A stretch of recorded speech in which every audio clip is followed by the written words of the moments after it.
बंगाल के लोगों को धमकियां दी, गुंडागर्दी की भाषा में उनसे बात की, लेकिन किसी भी टीएमसी के नेता ने, इतना बड़ा चुनाव चल रहा है, लेकिन अपना 15 साल के काम का रिपोर्ट कार्ड एक बार भी नहीं बताया। साथियों, जो अपने काम का रिपोर्ट नहीं बता सकते, क्या उनको मौका देना चाहिए क्या? ऐसे लोगों को मौका देना चाहिए क्या? जब कुछ किया ही नहीं तो बर्बादी करने के लिए मौका देंगे क्या? साथियों, टीएमसी के पास बंगाल के भविष्य का भी रोड मैप नहीं है। भविष्य में बंगाल के लिए लोग क्या करेंगे, बंगाल को कहां ले जाएंगे, टीएमसी वाले ये भी नहीं बताते, क्योंकि इनके पास न विजन है और न ही कुछ करने की नीयत है।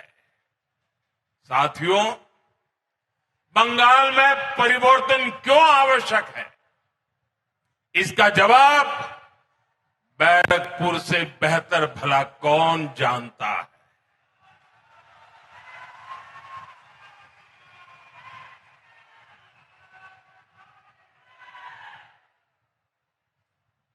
जिस बैरकपुर में बाहर से लोग काम के लिए आते थे, आज स्थिति ये है, वहां से लोग पलायन के लिए मजबूर है। जहां कभी मिलों, फैक्ट्रियां और कारखानों से मशीनों की आवाजें आती थी, वहां अब बमबाजी और गोलियों की गूंज रहती है। साथियों, इस क्षेत्र की पूरी औद्योगिक बेल्ट बेहाल होती जा रही है। ऑकलैंड जूट मिल के साथ क्या हुआ, ये आप सभी ने देखा है। शाम को श्रमिक काम से आए, थके हारे सो गए, सुबह फिर काम पर गए तो देखा गेट पर ताला लग चुका था।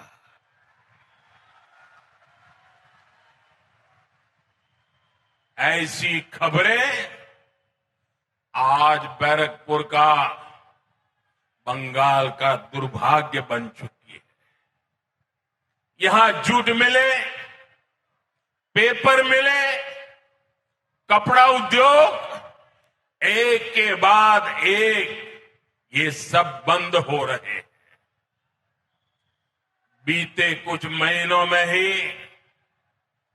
बैरकपुर इंडस्ट्रियल बेल्ट में करीब 1 दर्जन जूट मिलें बंद हो चुकी है।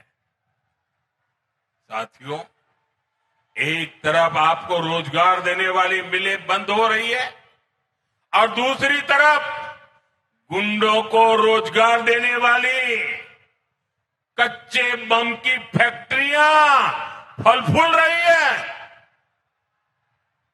टीएमसी के सिंडिकेट की दुकानों का विस्तार हो रहा है। ये है टीएमसी का महाजंगल राज। आप सोचिए, आपको अपना मकान, दुकान, खेत खलिहान का फैसला करना हो तो टीएमसी के सिंडिकेट को पूछना होता है।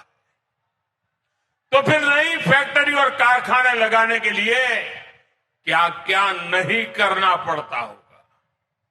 इसलिए टीएमसी के इस सिंडिकेट को भगाना ही होगा, टीएमसी को हराना ही होगा।